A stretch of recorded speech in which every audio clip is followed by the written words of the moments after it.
तो हैरान थोड़ी इस बात पे जरूर हूँ। लगता है कि पाकिस्तान के लिए ये कोई खुशाइन बात तो यकीनन नहीं है।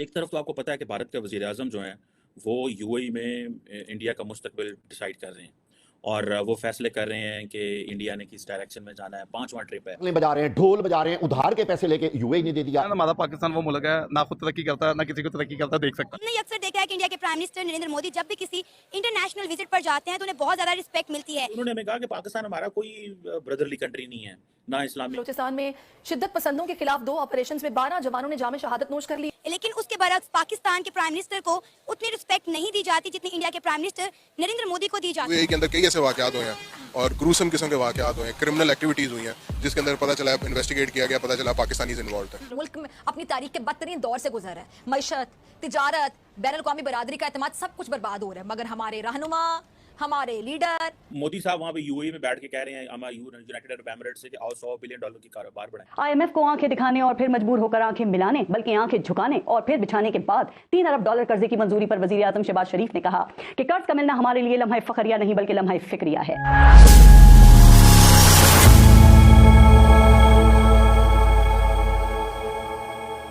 नमस्कार दोस्तों, प्रधानमंत्री नरेंद्र मोदी फ्रांस की अपनी 2 दिवसीय यात्रा समाप्त कर संयुक्त अरब अमीरात पहुंचे। अबूधाबी पहुंचने पर पीएम मोदी का हवाई अड्डे पर अबूधाबी के क्राउन प्रिंस शेख खालिद बिन मोहम्मद बिन जायद ने उनका गर्मजोशी से स्वागत किया। संयुक्त अरब अमीरात के राष्ट्रपति प्रधानमंत्री मोदी को फ्रेंडशिप बैंड पहनाए। इस दौरान यूएई के राष्ट्रपति शेख खालिद बिन मोहम्मद बिन जायद और पीएम मोदी के बीच द्विपक्षीय संबंधों के विभिन्न पहलुओं पर चर्चा हुई। शेख खालिद के द्विपक्षीय बैठक के बाद पीएम मोदी ने कहा कि उन्हें अबूधाबी आकर और राष्ट्रपति से मिलकर खुशी हुई है। उन्होंने गर्मजोशी से किए गए स्वागत और सम्मान के लिए उनका धन्यवाद कर कहा कि हर भारतीय आपको एक सच्चे दोस्त के रूप में देखता है। प्रधानमंत्री मोदी ने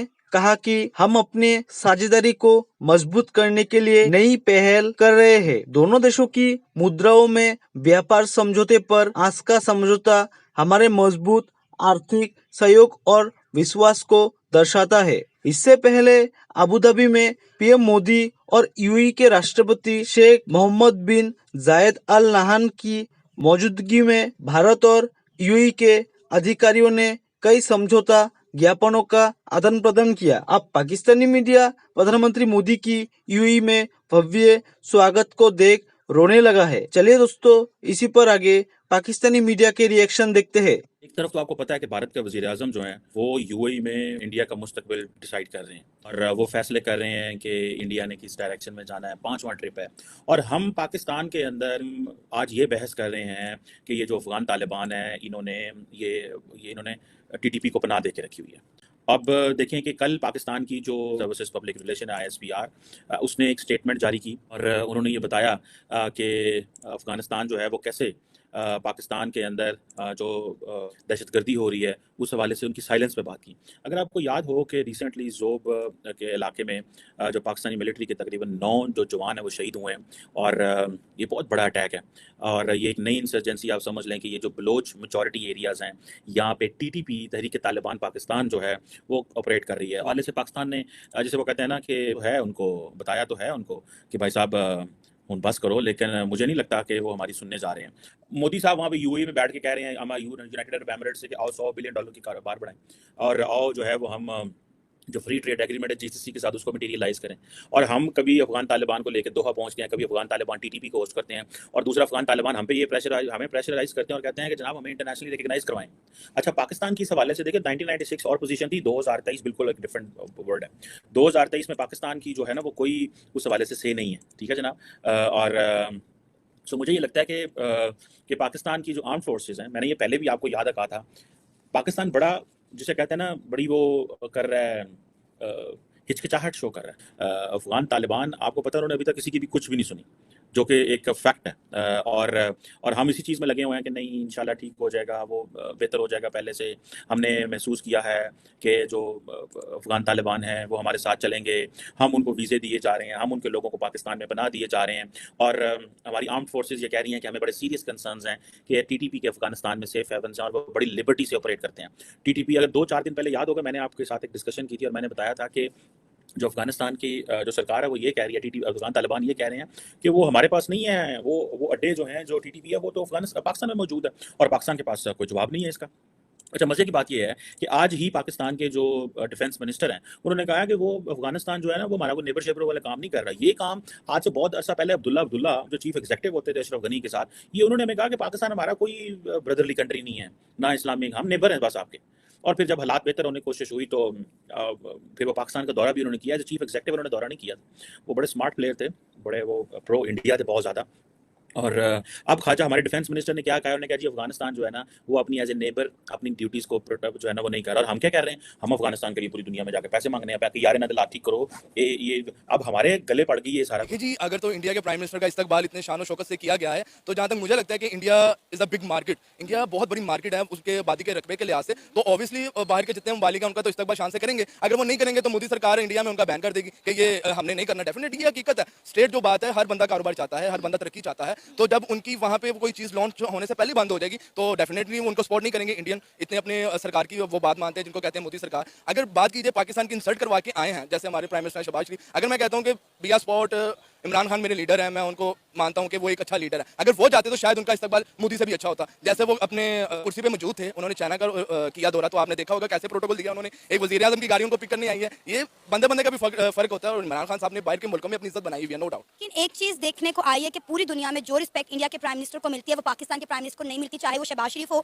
या फिर इमरान खान हो। आप देखें वो यूएस गए, उनको रिस्पेक्ट मिली, ठीक है। पिछले दिनों वो तुर्की थे, वहाँ पे भी उनका किस तरह से इस्तकबाल किया। वो फ्रांस में है और मतलब मैंने कभी नहीं देखा कि जो रिस्पेक्ट जिस लेवल की इंडिया के प्राइम मिनिस्टर नरेंद्र मोदी को मिलती है, वहाँ की पब्लिक ने नारे लगाए हैं कि जी मोदी है तो मुमकिन है, हमारे लिए तो चोर चोर के भाई नारे लग रहे हो। पाकिस्तान के अगर हम प्राइम मिनिस्टर की बात करें तो आप कितने फीसद सेटिस्फाइड है अपने प्राइम मिनिस्टर के साथ वो कि वो इस मुल्क के लिए, इस मुल्क की डेवलपमेंट के लिए, इस मुल्क की बेहतरी के लिए अच्छा काम कर रहे हैं, बेहतर कारकर्दगी दिखा रहे हैं?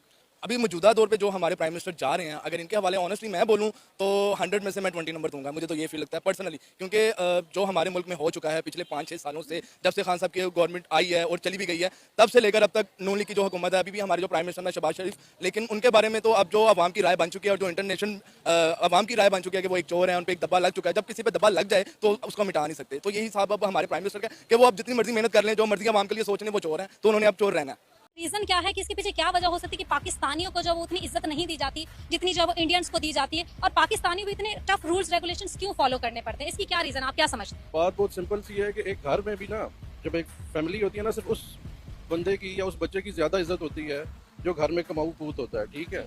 तो ये सेम इसी तरह ये दुनिया का रूल है कि अगर आप ये सारे पाकिस्तानी, मतलब पाकिस्तानियों की हालत ना इस वक्त अफ्रीकन कंट्री से भी बुरी हुई है, ठीक है। यहाँ पे लोग जाके स्लिप हो जाते हैं, ठीक है।